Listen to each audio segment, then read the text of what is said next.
Today we'll knit the vest front. This is part 3 of the series. Part 1 being the introduction and part 2 being the vest back. The front is knitted exactly like the back up to the point at which we bind off some center front stitches for the bottom of the neckline. We make the bind off after either row 68 or 88, depending on whether you are knitting the regular length or tunic length version. If the underarm shaping is not yet complete, make sure that you do finish it. So knitting up to the correct row here, and here I'm doing a different sample from the one that you've seen in the finished pictures. I wasn't pleased with the video quality when making the rag neckline, so this is a substitute. Having completed the front up to the neckline row, we bind off the center 18 stitches. Do this making use of the yard of main yarn that you set aside to begin with. Any neat bind off is fine, but if, like me, you bound off around the gate pegs, you will now have to lift the bind off of the machine. From this point on, we work the two sides of the neckline up to the shoulders separately.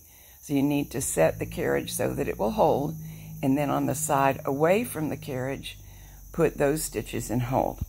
On the needles that remain in work, we'll knit 10 rows, then decrease 1 at the neck edge, and do that a total of 3 times. The full fashion decrease is recommended, but because we'll usually be overlapping the edge of the neckline with the collar, the simple decrease is also acceptable.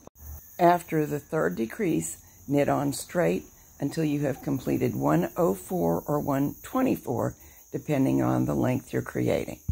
Shape this shoulder just as the back shoulders were shaped.